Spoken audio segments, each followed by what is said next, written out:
What's going on, everybody? Welcome to the Old Man Wade Show. Unfortunately, we really got into this conversation without even introducing who we are. So enjoy the Old Man Wade Show with myself, Old Man Wade, Super Bowl Hobby, and of course, Sir Auntie Mane.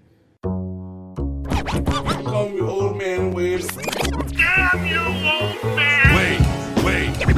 Old ass man. Shut up, old man. You smell like fart. No! Man!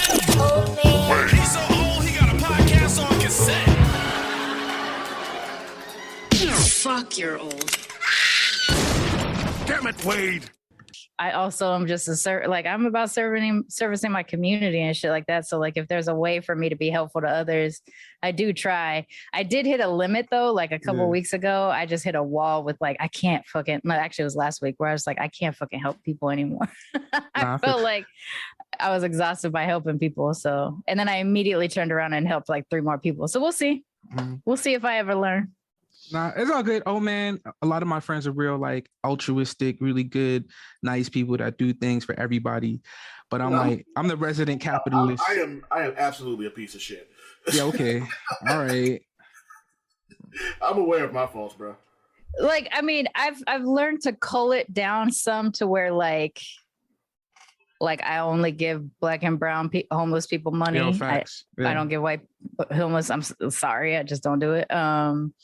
You know, close friends, I do certain things too. I kind of bend over backwards, and I don't necessarily, I want to say this way, like I don't necessarily expect shit in return because like I'm so used to not having those types of people around me. You know what I'm saying? Like, my family weren't the type of people that reciprocated. Some of my friends aren't really, but I'm in this new chapter or whatever, this like new phase of my life where almost all of the people that are like actively currently in my day-to-day are very giving. And so now I'm struggling with figuring out how to accept help and support. It's very uncomfortable for me. And yeah, I've been lectured about like allowing people to love you in the ways that they can. So like I have a money friend who just gives me money for things all the time, for my travel, for my shows, for my podcasts and stuff. And it's like, they can't do anything else for me from where they're at. So they're like, please let me give you money for this. And I'm like, okay. And then I sit there and like suffer for feeling like, I can't believe I took money from them, but they're telling me they want to give me money. So that's where I'm at right now is I'm trying to figure out balancing, accepting support without feeling like I'm not doing enough because it makes me want to do more things. And they're yelling at me about not doing more things. And then I have another friend that's just like, telling me to rest every day, like literally sending me text message to be like, are you resting right now? And if I don't answer, honestly, like, then it's like, okay, what are we going to do to get us resting right now? Stuff like that. So I'm working on it. I'm working on receiving support and help and care, and giving less care. I'm trying. Straight up and down, I don't accept much of anything from anybody. Like even Maria, I'm like, yo, she's like, oh, well, let's go do this. And I'm like, fuck. I want to. But, like, you know what I mean? I feel like I'm taking advantage and And this is my fucking wife. Like, you know what I mean? Yeah. So I don't accept shit from anybody. Like, you know what I mean? Like, Javi had to, he was hanging out a couple days ago and he just sent me money because he knew I wasn't going to accept it. So he just sent it to me without even asking. Yeah, I got a few friends that do that, and that's dope. I appreciate that kind of stuff. But at the same time, I'm just like, now I have to make it even, Yeah.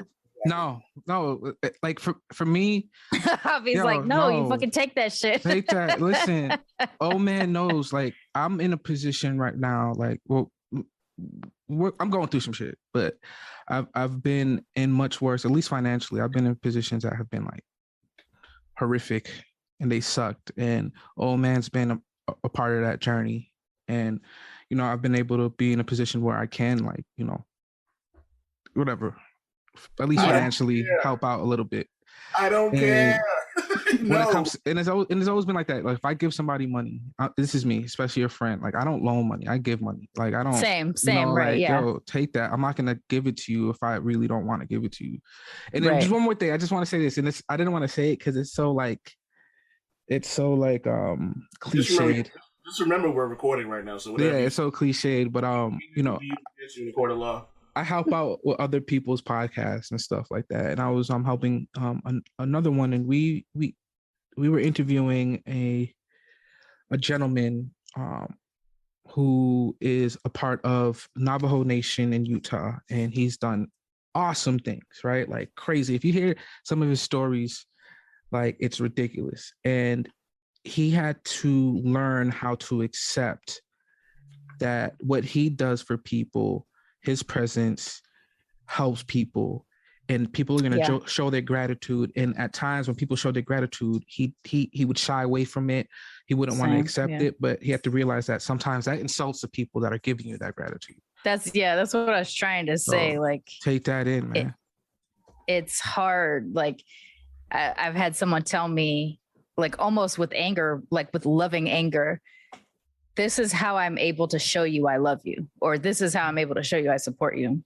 So when you reject it, you're rejecting that love and support from someone who cares about you. And, you know, I'm rejecting support because I'm a person who believes I don't deserve support, you know, like the way that I grew up and shit like that. I was the person that was supposed to be there for others, not the person that was supposed to accept for support. So like, between my therapist yelling at me about it and my friend, like literally with loving anger telling me, if you don't fucking take this gift. Yeah, I'm learning. I'd rather people be mad at me. I hate accepting things from people. Listen, I get it, Mark, but like. Who's Mark? Oh, sorry. Oh, I did. I said your real name. How weird. I'm getting used to listen, I get so fixated that I've like been actively trying to like remember that your name, you know, like my real name. You're in my phone correctly, but I still call you Wade all the time. It's literally like my first real nickname, to be honest with you. Like the Wade has been like the first nickname that people actively call me. Like that and Old Man. Those are the only two nicknames that I've actually had. Yeah. I mean, I got like 11 billion nicknames. And so like everybody calls me something different. And I had a friend that has known me for a really long time brought out a real old nickname recently. And I was like, oh shit, I haven't heard, like, I've now been Mane again for so long versus Maney. I've been Mane for so long now, the last few years, that when someone pulled that old name out, I was like, oh fuck. I'm guessing you're not gonna say that nickname, are you? Nah. I mean, it's not a big deal. It's just that, well, the story is stupid. So I have a British grandmother. So yeah, I have a white grandmother, but she's British. So it's a different kind of white. And she didn't like my ghetto ass name, which is Charmaine Latrice. So she called me Charles. She called me Charlie or Charles, which I like, actually. I don't hate it. I hate why she called me that. So she was slightly racist, but gender fluid. Yeah, like Brits like boy names on girls. Like that's a thing. So like Bobby, Charlie, you know, stuff like that. So if I was in trouble, it was Charles. If it was every day, it was Charlie. And so, you know, sometimes friends hear that and stuff. And so a couple of people fixated on it, and a couple of people would call me that. And I just I didn't stop them, you know, like, and some people I was cool with them calling me that. But when it came up the other day, I was like, oh, fuck. Cause that brought me back to a mentality of me and who I was at the time that is so different than who I've become. Like now I'm a person who takes care of myself. When I was Charlie, I wasn't a person that took care of myself. So like it you know, it was like a break in my brain for a minute there, where it's like, oh, it brought me back to some shit that was crazy. That being said, if I ever disappear, I'll probably be Charles somewhere. I'll probably pop up as Charles somewhere. Hopefully not in the Illuminati, because that doesn't seem to turn out too well. It never works out. The Illuminati never works out. I mean, not for Charles. Except for Bay and Jay, but not for Charles. Yeah. Nah. I feel like Charmaine would be more like Charles. It's like, yeah, I'm not going down there. Man, like I got some notes, but we're gonna be spoiler friendly, right? No, all the spoilers. That's what I'm saying. Spoiler friendly, not non-spoilers. Oh yeah. All right. Sometimes I don't know what show Old Man's doing right now. So if this is the Old Man Wade show, then Oh, which show are we doing? what are we doing right what now? do I need? Which Charmaine do I need to be right now? This is the Old Man Wade show. So Old Man Wade show. All right. So regular ass Charmaine. yeah, Got it. regular, smegular, vulgar. So yeah, with you, I get to turn up a little bit because I'm militantly mixed. You know, I'm mixed main, but I'm also like helper, educator, accidental therapy. Like there's, you know, they don't hear me wow as much. And then Blerd Comics is probably the most close to my actual personality. Yeah. But yeah, okay. So you get Blerd Comics main. I got you. Yeah, you get so you be an animaniac. You mean, oh shit, I used to have a name, and someone used to call me something that had anime in it, like Animane. That's what it was. Animane. That was my old nickname in high school. Can I use that name from now on? Animane? Please. For me? Yeah. Yeah. You don't, oh, Fist pump. thank you, Anime. Anime. No problem. Yeah, I got all kind of different nicknames. It's just a question of who calls me what, and then I know which main I have to be for somebody. I mean, Wade's been calling me Auntie or Director Fury or some shit like that for almost as long as we've known each other. Amazing Spider-Man. I just yes. randomly will just be hitting you up, and it'll just be like some other random thing with a main in the middle of it. Yeah, Iron Mane, Spider Mane, Batman. Batman. You know, man really opens shit up for me. I can put my stuff in. Oh, I changed my Xbox. I've changed my gamer tag, Wade. So wait, we're not gonna acknowledge what you just said? What'd I say? Man, Did I say? Man has helped open it up for me. Oh, okay. You know what? See, I'm mad at you about that because you know some shit, but we're not gonna. I wasn't even going there. I know, but like that's what I thought of. Like you fucked me up with that. Anyways, I changed my Xbox gamer tag. I know you and I are the curmudgeons for life and shit like that, but I changed my Xbox gamer tag. I'm now magnificent. Magnificent. Wait, Yeah. you can change your Xbox gamer tag? I didn't know you can do that. I've had You can. I think you get like one for free, and and then the rest of them you get for like $10. I changed my old one to Curmudgeon a number of years ago, and I paid for that one, but I don't think I paid for this change. I think it just let me change it. All right, yeah. The change is about to come. Because when I first got on Xbox back in 2003 or some shit, the nickname I had back then, I don't let people call me that anymore. Listen, my Xbox email is a Hotmail. So that should let you know everything you need to know about the age of my Xbox account. But anyways, we need to exchange some information. Well, actually, you know what's funny about that is here in Houston, everybody has one of those. Really? Hotmail? Yes. I feel because I used to collect email addresses at the shop, you know, to like give people their receipts and stuff like that because we were trying to be paperless. And they'd say Hotmail, and I'd be like, that still works? Hotmail seems like a Houston email. Like that just seems like something people in Houston would say. Got my Hotmail. I can't do the accent, but the land that time forgot. Nah, bro, you gotta come out here. I'm telling you, it's not what you think. I meant the vibe. I meant like they want hot in their email. Yeah, like hot girl summer, like you know, hot. Yeah. Trust and believe. There's a comedian that like I really fucks with, and he's based out of Houston. So like Houston's definitely gonna be a spot even before like you moved out there. So like now it's just I have double the reason to get my ass out there. Well, you have to get out here. Like if you want, you got to try to come during July because that's their comic palooza out here. And you know, I could take you over to the shop and shit like that, even though I'm not a part of it.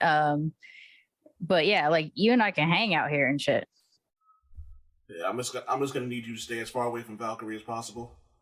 Listen, I am not a threat. Like, I don't look, okay, we're gonna get into this shit with you, Wade, because you've been talking about this stuff for like fucking years and shit, nigga. Like, I am not a threat. I am a poly person, but that doesn't mean I fucks everybody. I fuck with people that fuck with me. I don't fuck with married people that don't have a poly situation. It Yo, ain't I'm got here nothing for the to do tea. with I want to you. hear all the tea, bro. You need to Yo, expand on this. Listen, I've gotten late night fucking texts from this motherfucker who's just been like, I heard you, I heard you were talking to Valkyrie on the chats. And I'm like, literally, we're talking about you, nigga. Like, what the fuck? Yo, let me tell you. And it's not even like the stereotypical, like, everybody in poly just be fucking anything like that. It ain't got nothing to do with that. All I know is that Charmaine got, like, this, like, big dick energy that worries me. Listen, Yo, that's like Drake sliding into your girl's DMs. You just don't I'm want it to not happen. a threat, though. Like, seriously, I got guidelines and rules. I am above board with this shit. And honestly, I'm the worst fucking poly person because it has been a drought for me for fucking years and shit. Nah, I just need to have that ability, basically. He's saying it's the glow. She wouldn't even be able to help herself. It'll just be like, yo, You know, fair. I mean, you feel me? like if we're gonna give me a little bit of flowers right now, Yeah. I have a couple of friends that are not on the radar, like they're not on my radar whatsoever, who hit me up randomly to tell me what things they would do to me if I would just open my shit up to them. Wait, what? Wait, okay. Like my vibe or whatever the Wade's talking about, like that makes some of my close friends that I've had for years will send me texts hoping I'm gonna be ready to cross the line with them. So this is the Old Man Way show, right? Yeah. Oh, should we start the show? Do you need to start the show? What's actually gonna make it into this? Because at this point, I'm like nervous about what I've said. Yo, we recording. We've been recording for 15 minutes. We the press. Oh, no. We the press. Oh no! See, this is why you don't go on Friends podcast because you start being too honest. We the Just press. let me know what I need to take away, and let me tell you right now, this episode may be called Big Blerd Energy. That work. That works with me. I work with it. It just be like that. Like I was having a conversation with some people. It was me, my homie Greg, and we were just talking about. We weren't talking about cheating. We were discussing how like just being wanted by someone it feels just as good as actually fucking because you're not. I agree with that. Because like you're not cheating, but it's like it does feel good to be wanted. And so we had this whole long conversation about that because it's honestly true. You know what I mean? So yeah. Well, see, okay. So me as a poly person, like I know there's a lot of people who kind of think of poly as like permissible cheating, but there's different kinds of non-monogamy, right? Like there's just straight up cheating, which is a form of non-monogamy. There is ethical non-monogamy, which is something that I practice, meaning that anybody that I'm fucking around with knows that I'm fucking around with other people, and whatever that means, however much detail they need to feel comfortable to maintain with me is what they have access to, right? Everybody's above board. Everybody knows what's going on. And then on top of that, I am also a poly person, meaning that I am open to multiple romantic relationships. And so love is always on the table for me if I'm fucking around with someone. That being said, I can have like, I can have a friend that I can fuck around with, but where love is not necessarily on the table for them, but it could still be on the table for me. And depending on what their level of comfort with that shit is, whether or not we stay together, right? So I can have like a buddy, and if I end up falling for that person, it's up to them at that point to be like, I don't want to keep doing this if you love me and I don't love you, or let's just keep it going and see what happens. So yeah, for me, unfortunately, love is always on the table. So that's why I'm poly, because like it's always a possibility. But I guess I'm old right now and my knees don't work as well. So like right now I'm in the buddy phase. Like I just want a couple of buddies.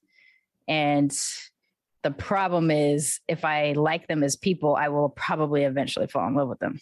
That's Are you currently in a relationship? Well, I'm married. So I have my what I would refer to as my primary partner or my nesting partner. Yeah. But we've been together for 22 years. So we're basically like companions now, right? Like there's not a whole lot of romance there anymore. And like the passion is dead.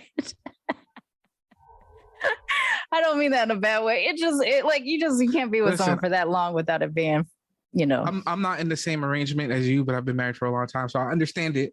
I get that, and it takes a strong relationship to even be comfortable.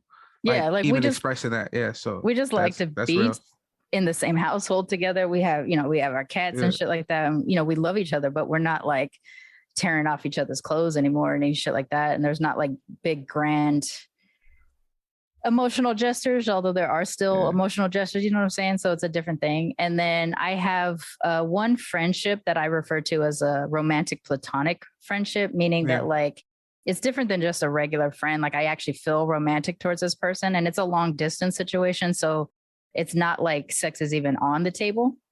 They are also a poly person. And so like the stuff that we share in our talks and stuff like that seem to be a little bit more than platonic friendship, but less than a sexual relationship. And so I already feel like I love this person. Wouldn't say in love, but say like, I love this person. And they're in my, when I think about what is within my poly, that person, we call it a polycule, is like all the people that are connected within the various relationships. And I would consider that person a member of my polycule. And then, and then I have a couple of flirtations going on that, will either turn into nothing or will just be like long-term flirtations because like you said, Wade, it feels good to be desired, even if you don't necessarily get around to fucking. So, that being said, like I don't want to not fuck. It just sometimes doesn't happen. What's funny about that is me and Valkyrie have been talking about the idea, not like us being polyamorous, but just like people who don't understand the concept of it. Yeah. And like hearing people go, well, they can just fuck whoever they want, and we're like, it doesn't work like that. It's more complicated than that, for sure. And it was a conversation we've had on the show about how like there are rules within your polyamorous relationship, and that in those rules are broken, that's technically cheating.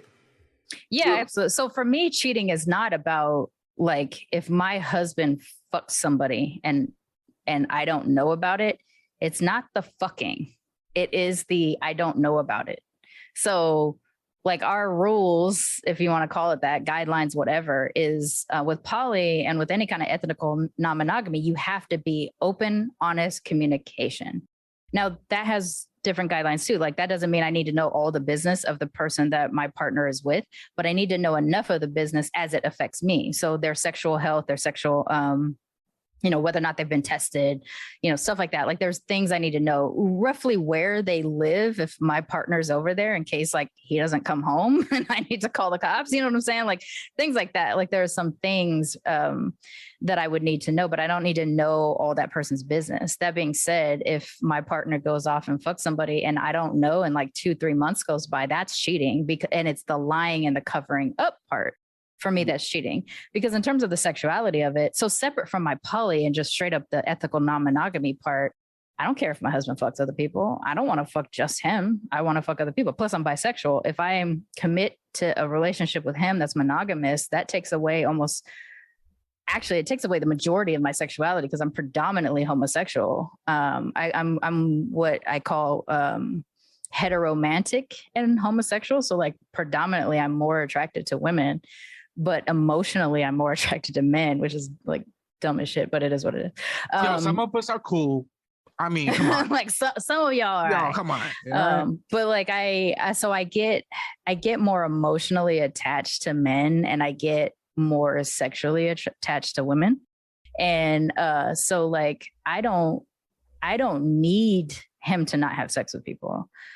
I need him to tell me what the fuck is happening. And then I also need to know that I am safe related to that person. So like if he stays with a partner who actively wants me to be kept in the dark, like wants, or even kind of gets off on the fact that I'm hurt, that's a problem. You know what I'm saying? But if they're like thoughtful about me or something, he's had a partner that would check in on me on occasion and just be like, just want to make sure that like, it's still cool, And I'm like, yeah, like it's that, like, that's a green flag. Like, I want to talk to Charmaine and make sure that she's cool with this relationship. And I don't want to trust that you're communicating this correctly. So I want to go directly to Charmaine. That is a green flag that works for me. And actually that makes me feel a lot more confident. So if I don't know something immediately, I don't freak out. But if I don't know what's happening immediately, then that kind of stuff starts to feel like cheating. So for me, the cheating actually has to do with keeping information from me. And that's what triggers jealousy for me, is me being kept in the dark. But like, I've literally watched my husband have sex with people, and I've been part of that sex too. But like, so like, I don't freak out about that. There's nothing in me that wows out when I see him having sex with somebody else. Yeah, why do I picture you like in a Wilson Fisk suit with like one of those really long like cigarettes? And I'm not like a voyeur or anything like that. I'm talking about like I'm a participant in this motherfucker. Like, it's just that, you know, sometimes you're not the one in the main action, so you're like, okay, I'm watching what's going on. Yeah, I'm not like just sitting in a corner just with my cane and shit like that. I'm not a cuckold. I didn't say cuckold. I just got to figure you just got to sit there like you're like the like perform for me, like fuck for me, for my own enjoyment. You're like the greatest showman. That's funny. I'm not a voyeur. I actually have the opposite kink for that. I know you wanted to get into kinks too, so I hope I'm not jumping the gun. But I have the not the opposite kink, but I think of it as an opposite. So I'm not actually turned on by watching people have sex. I am turned on by hearing people have sex. So if I can hear, it's called what's it called? Oral. It's got a name. I forget what it's called, but yeah. So like for me, hearing sex sounds, like I still have it in my mental spank bank. When Tree and I first moved into our very first apartment in 2004, our upstairs neighbor, our diagonal upstairs neighbor, she could fuck because we could hear it. And every time, you know it's true too if it's from sounds, like, you know what I'm saying? Like, it was just like, God damn. And so like to this day, I still think about like that sound sometimes, like the sounds that she'd make. And I brought it up to Tree recently, like in the last month or so, and he's like, oh, that girl could fuck. Like, it was the first thing that we both thought of, like, this is the way she sounded. So for me, I'm not turned. And actually, I can't stand watching straight people have sex. Like, I don't get straight sex, even though I participate in it. I don't understand it. It's so weird looking. I thought I was weird for that, and like I'm very like I love hearing this. So in this really, you're way more open about that than I am. But for me, I can talk about all this shit. Yeah. I'm like, I do my other podcast about it. So you hit me with it. I'll tell you if I won't tell you something. Nah, it's like I've always, not always, because I grew up black in Boston. For me is like Caribbean culture, very very homophobic, you know, Christian as well, but I was always kind of different. Like I never really like I'm a straight male. I was born a male. Like I feel like I won the lottery when it comes to that. Like race, not so much, but you know, as far as like, in terms of just like of you can maneuver the patriarchy, you know, pretty well. Yeah, as far as the patriarchy goes, I'm pretty set. But at the same time, I don't feel comfortable with those designations. Like I'm. If you ask me, I'm whatever I like. To be honest with you, yeah. I know I like feminine, whatever. So. What I was Your face looked like you got shy all of a sudden. Yeah, I did. I'm a black man that blushes. But with that being said, that goes into like my porn habits as well. Like I don't like seeing dudes in porn, bro. Like I'd rather watch like a woman and a trans woman than like a man. Like it, like, you know what I'm saying? Like, and I feel like I wonder if that's like a toxic. Trans sex is kind of weird. I like it. I mean, I don't know. So I'm of the opinion, like, people like what they like, right? Yeah. So like there is a certain amount of things that you like what you like. When it becomes a fetish. So if we talk about the difference between, God, I can't believe I went all educational all of a sudden. This is so stupid. When we're getting to the difference between a fetish and kink. A kink is something that you just like and it enhances your sexuality, right? A fetish is something you can't maneuver sexuality without. So that's when shit gets toxic, right? So if you're not able to get it up unless you're watching, you know, girl on girl porn, or unless you're watching, you know, a non-opt trans woman and a cis woman, that would be a fetish. That's where you start to get into toxicity. Like if you're incapable of having sex without that, that's when it becomes a fetish. When it's a kink, it's just like, this is some shit I'm into. And it could be 11 billion things that you're into. So like for me, I function in my sexuality just fine without sex sounds. That being said, if I can hear someone having sex, I'm going to get turned on, so that's something I like to hear. So it's a kink. Can I share a story real quick? Yeah. Hearing sounds.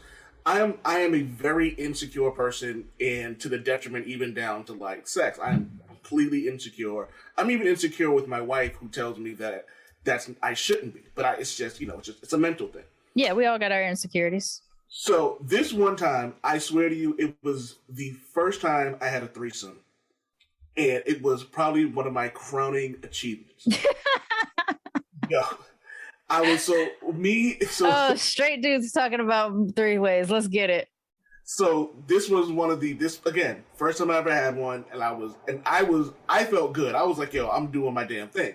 Now, a couple of my friends say it doesn't count as a threesome because there was no penetration. It was me and this girl going down on her girl, trying to see who could make her come. That hard. fucking counts.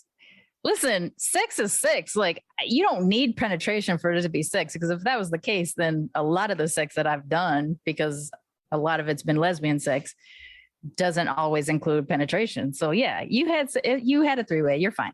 So I'm doing my thing or whatever. She's doing her thing. She'll allow it. Yeah. I'll allow it. Mane allows it. And so we're doing it, and I forgot the window was open. Yo, people were outside giving us a round of applause. Yes, sir. And I was like, you know what? I'll take it. There's a TikTok from like last year where you're just looking out of a window with the camera's just looking out the window, but you can hear someone fucking, and then the guy who's holding the camera goes, "Finish her," and then you hear them respond, like you hear her get like that kind of stuff or whatever, and he's like, and then he wrote a little note in the comments or something like that. Like later on, they were like, "Thanks, bro," or whatever. Like everybody was involved. That's cool. No, I'm glad you got a round of applause for your 3-way. Who won? I'm pretty sure she did. Okay. It's funny because there was no real but again, she was the other girl was a lesbian, so I'm just gonna make the assumption that she doesn't. She may or may not. Okay, can I? Excuse me, sir. Okay, listen. You fucking go. Fellatio, Oh, no. The ability to get fellatio, I believe, is not gender specific. It's about communication, sir. But it's practice. It's practice. It's communication. There's a bunch of things. I'm telling you. And that was her girl, and she knew the spots. And she knew the spots, so she probably did win. Bro, buy an anatomy book. I don't know. Have some conversations. Oh, no. Listen. Don't get it confused. The next time, let me tell you, the next time around, I was Luke hanging that motherfucker. See, what I appreciated about Wade, how open he is to having some of these conversations, even conversations about some of the things that he's insecure about, is that he doesn't seem to like his insecurity. I know I'm talking about you in the third person, but his insecurity doesn't make him quit. It's like, all right, let's take 2. Let's go for it one more time. Like, that's my experience of you. You seem like old man be lying. He's all cap, bro. Listen, old man is all cap. This dude is so sensitive and nice. I know he's sensitive. He's hella nice. You telling me this dude can't? Whatever. No, he's very thoughtful, and even when he has what I have viewed on occasion as a slightly problematic view, we've had conversations, and then the next time we talk about it, he's like, you know what?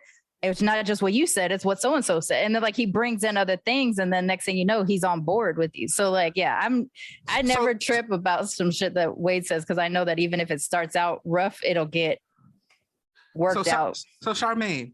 All right, moving on. Miss Mr. Fury. Translate. You seem to be an expert in the field, right? You seem to be an expert in the field. Now, translate that behavior, right? Translate those characteristics to a lover. What the old man Wade thing? What you just said about this dude. You know what I mean? Like, it can't. I can't see you out here just. So here's the thing. I mean, and I'm not. I actually don't know how old you are, Javi, but I know I'm older than Wade. And for me, I come up in a time where it was toxic for a woman to instruct how to please her. That would be something that would make a man really insecure, a straight man really insecure and shit like that.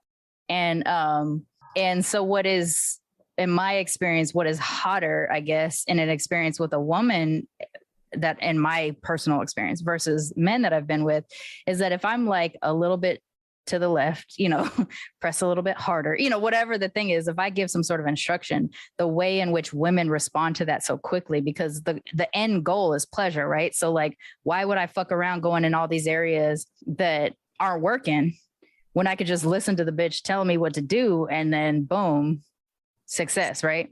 And so mind you, like, okay, so just full disclosure, Tristan's the only man I've been with for the last 22 years. I've like fooled around, but I've not had penetrative sex with a man in over 20, actually like 23 years or something like that. So prior to that, it was me as a teenager, fucking teenage boys and shit like that too. Yeah, they don't take instruction very well.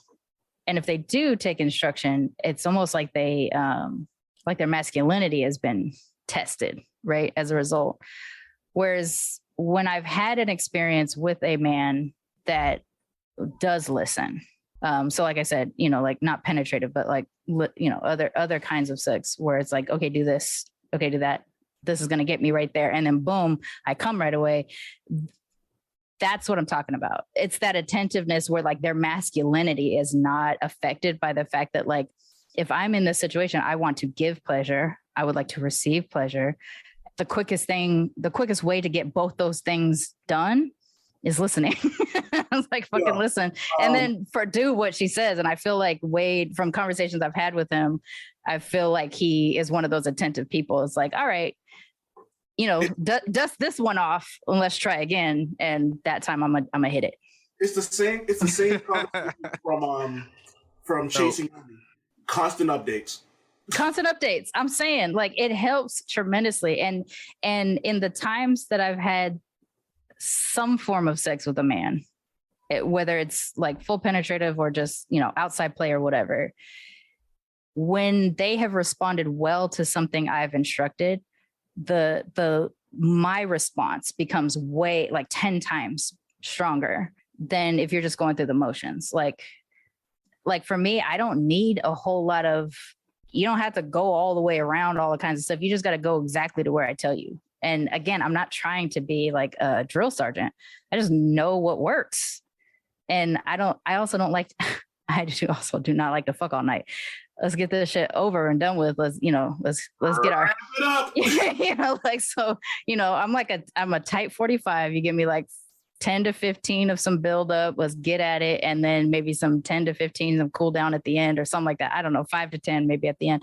But like that, the way to make that easier is to fucking like listen when I'm telling you what it is that I want. That being said, I will return that favor whether I'm with a man or a woman.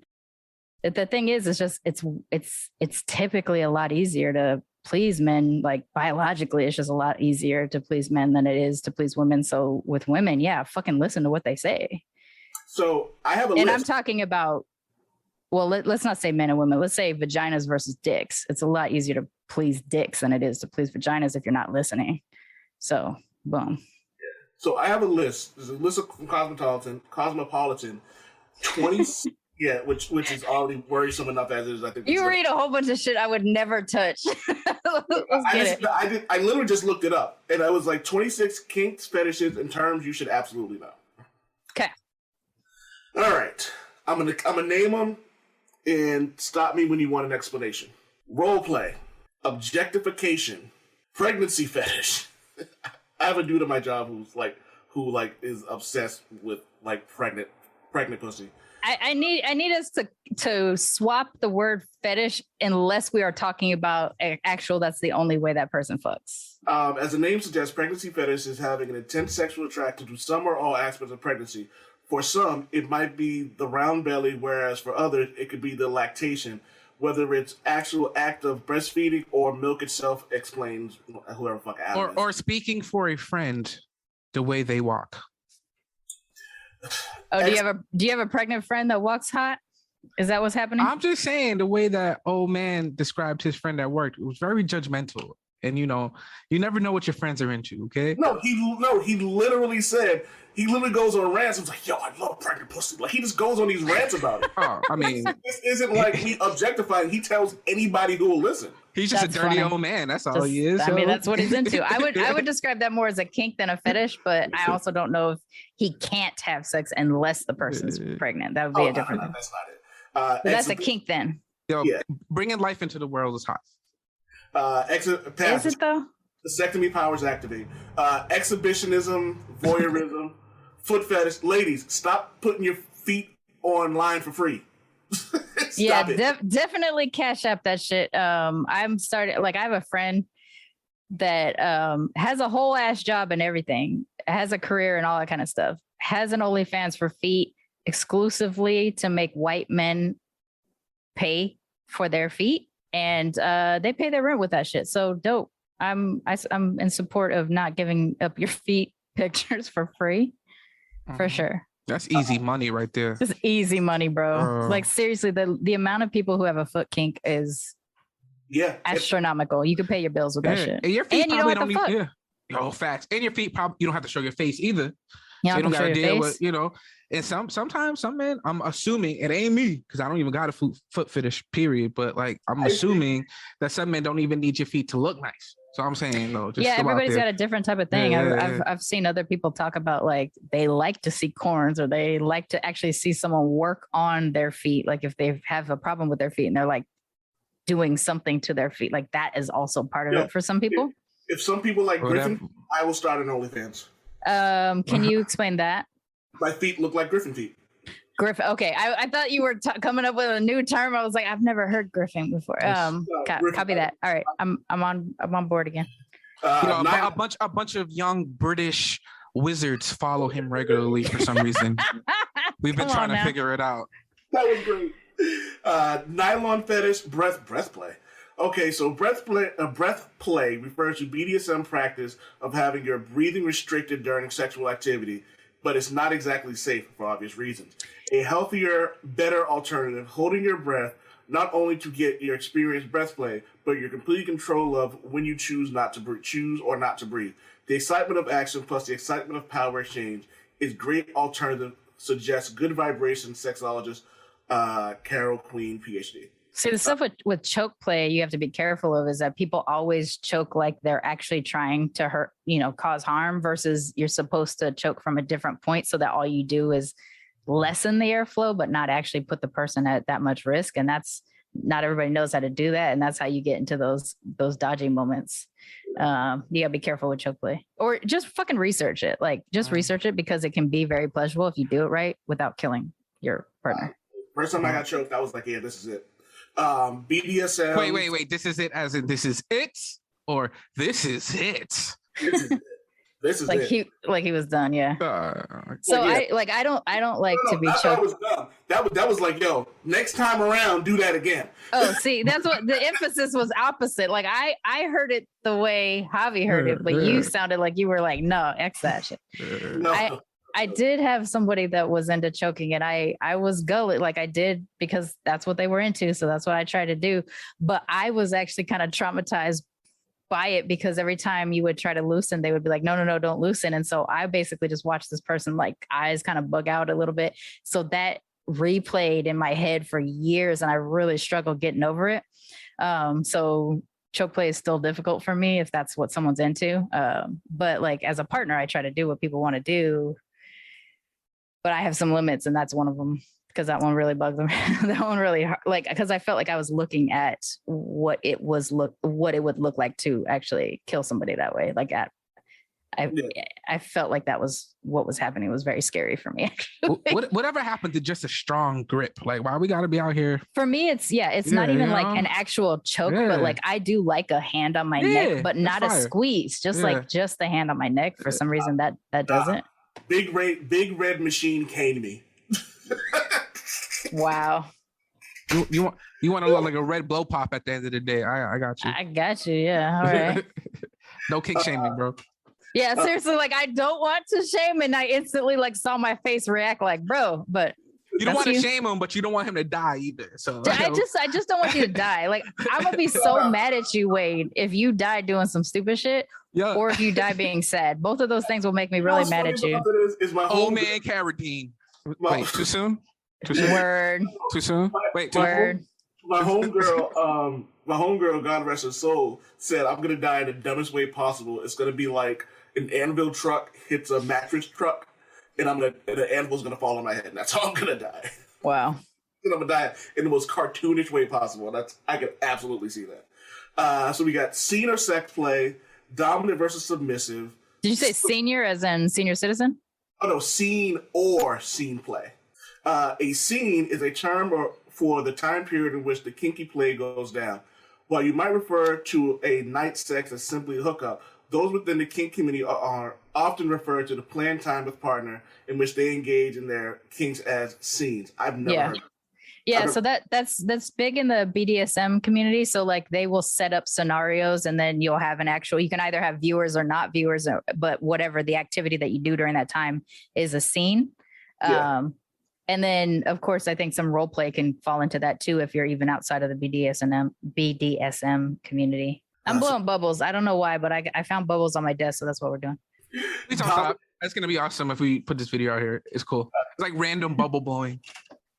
I'm pretty sure if I googled bubble blowing, that's a fetish too. Oh yeah, you're gonna probably get something Michael Jackson and chimpanzee related. Dominant, submissive, switch, sadism, and masochism. Yeah, Masochism. Sadism, masochism. Golden shower and piss play. I've actually peed on somebody before. Edge play. Hold up, Charmaine. You know how he just fucking blows past some shit? Yo, hold up. You saw my face, right? Yeah, I did. You can't. Yo, we can't stop that one. You can't. You gotta rewind. Come and get a selector. What? Was it consensual? Yes. Yo. Okay. I'm just asking because I've been peed on in the shower unconsensual, and it caused a problem. What was that? A fight? That was a fight.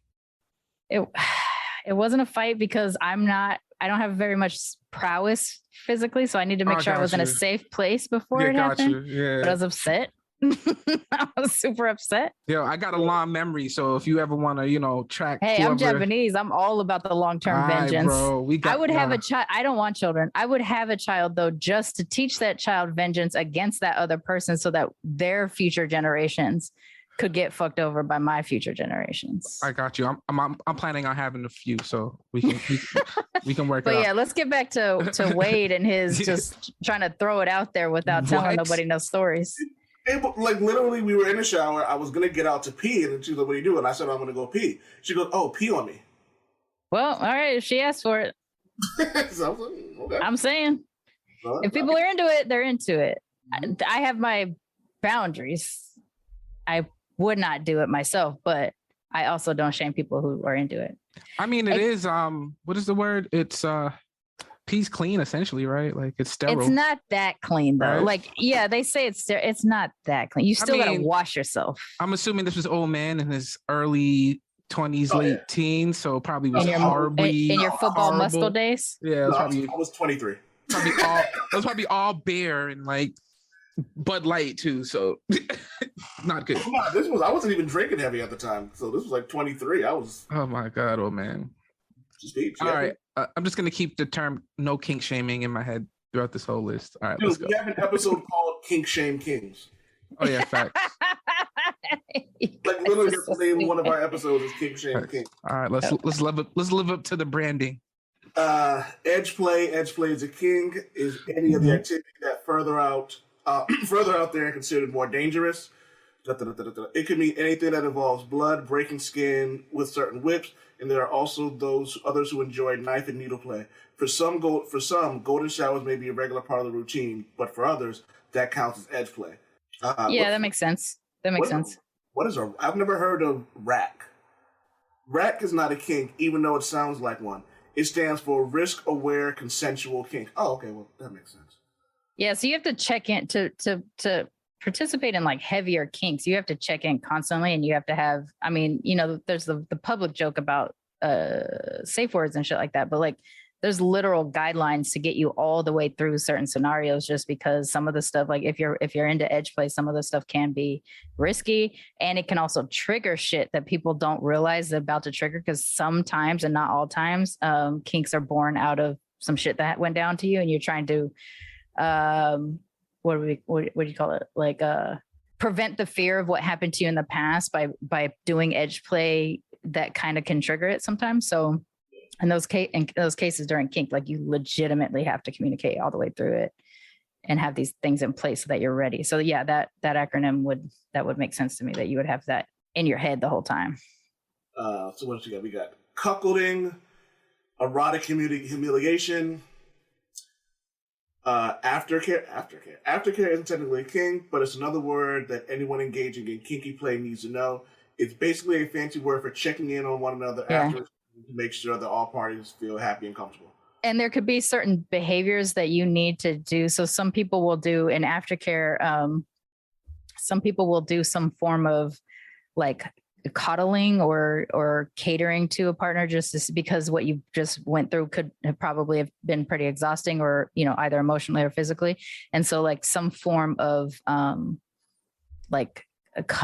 coddling to kind of get them through the emotion part of it can be necessary sometimes. But checking in at bare minimum, even if it's not a kink, like legit, after you have sex with someone, check in with them. Yeah. Ask them if they like the shit, if everything worked, if there was some shit you didn't want to do, like whatever. Like check in with your fucking partners. It just makes future sex with them better.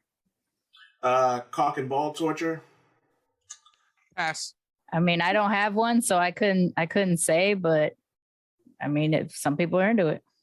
Impact play, usually done by a dominant to a submissive. Impact play refers to hitting or spanking the partner's body. Spanking is a common form of impact play, and others enjoy using toys like crops, paddles, or whips. During impact play, to keep impact play safe and comfortable, most partners decide a safe word, which we just talked about, so we just skip this one. Yeah. 24/7. While people may generally identify as submissive or dominant, most partners take it to the next level and enter 24/7 arrangement, meaning that the consensual power exchange occurs full time, often while living together. The dominant and submissive roles are not only taken on for a scene, which may last just a few hours, but literally full time on a 24/7 basis. This is why I describe myself as a dominant person and not a dom, because I can't muster the energy to participate in doming a partner. It takes a lot of planning. It does, especially if you're going to do 24/7. It takes a lot of planning. It takes a lot of checking in, and I just don't have that kind of energy for it. And yet I am a dominant person. So yeah, I can't go all the way into that, but like I know a lot of doms, and whenever they tell me about the experiences of how much work goes into them doming, it sounds too exhausting for me. Are you saying it's hard out here for a pimp? Yes. All right. That's exactly what I'm saying. Thank you. Thank you. Can't you really be out there being a dom? Quiet. I don't know, because Conchu seemed like a switch to me, because as soon as Amit popped up, he kind of fought, but he kind of let him get roughed up a little bit. So, well, considering the Moon Knight that we've seen in the comic books, that is absolutely some shit. Khonshu does seem like he'd be into like getting his butt paddled. Yeah, he might like some impact play. And impact play is actually one of the most common ones, especially with spanking or something like that. Like even vanilla people tend to do spanking at bare minimum. I feel like it would have been problematic of me of saying that, so I'm glad you kind of tossed it up in the air a little bit. But I felt like the majority of people into that would be of the more privileged. What, spanking? Yeah, like, you know, kind of like. Well, I mean, like, I feel like there has to be something. There has to, and I'm not trying to shame them or anything, but I feel like a lot of these kinks seem to be kind of attached to other. Some are, not all, right? Not all. Some are, but like in the case of spanking, let's say even just like open palm spanking, right? Yeah. Sometimes you just like the feel of your ass getting smacked. All right. There was one that was like people like, you know, drawing blood and like getting so cut that's like, the edge play. That's where you involve some level of danger in your sexuality, right? Yeah. Like that. I can't speak enough because I don't know that many people that are involved in age play. I know a few people, or I have known a few people, but I don't know anybody currently.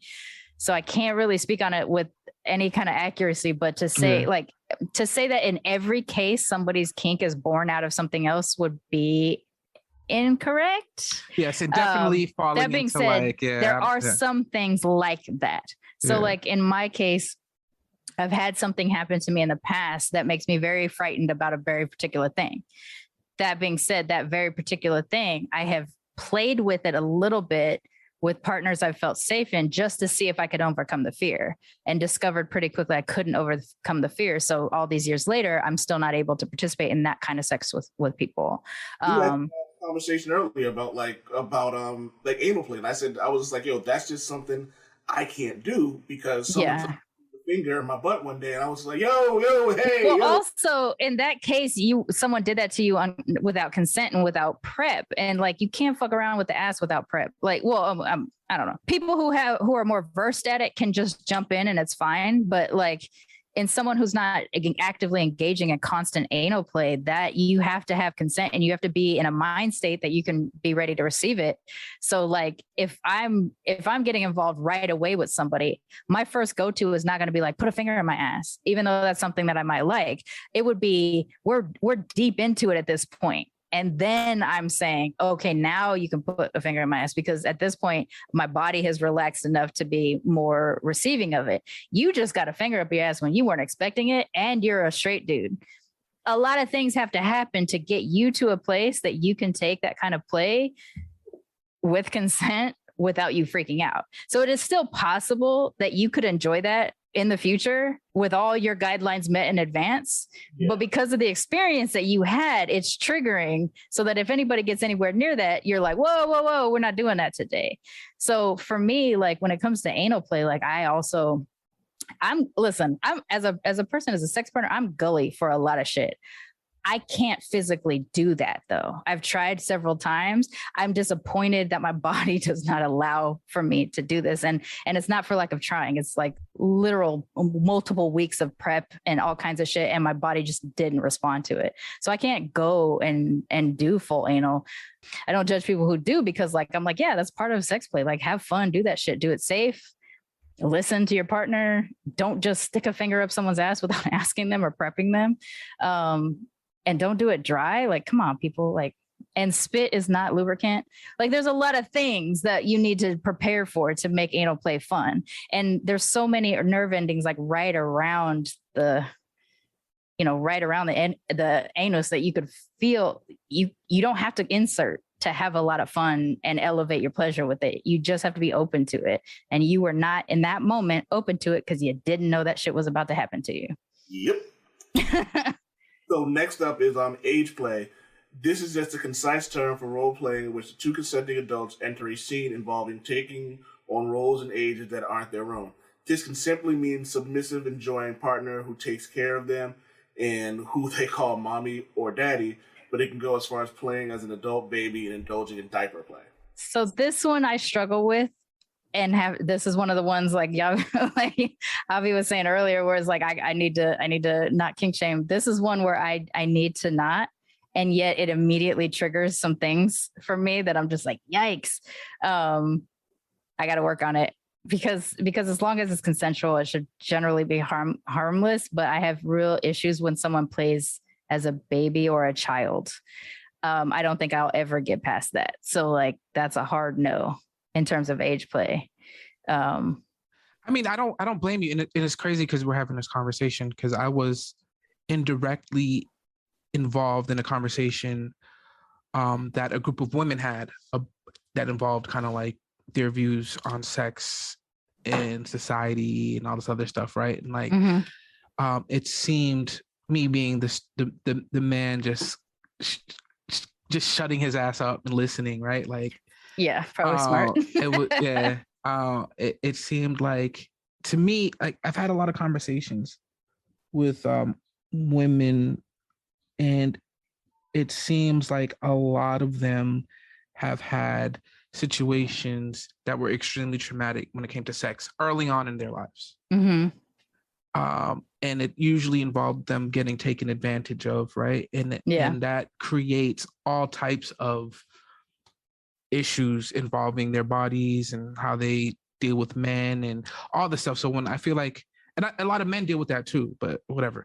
But it doesn't, when people say they kink shame, when you're kink shaming, when it comes to like this age kink, right? Like, I don't know if it's really kink shaming when there's so much wrong with society that involves age and sex. Yeah, well, I guess what I'm saying is like, if I go up to somebody who says like, I just like if somebody's younger than me, that is something that triggers me. But it's also maybe not my business if they are of consenting adult age. The problem is that our consenting adult age is very arbitrary and it's different from state to state and shit like that. So unless we have a consensus, which scientifically the consensus is 25 years old is when your brain is finally developed and at the peak of development that it'll achieve. And so at that point, if the age play involves someone that's at least had that part of their brain seal up, then okay, it is what it is. If I have an issue with it, that's my issue, not theirs.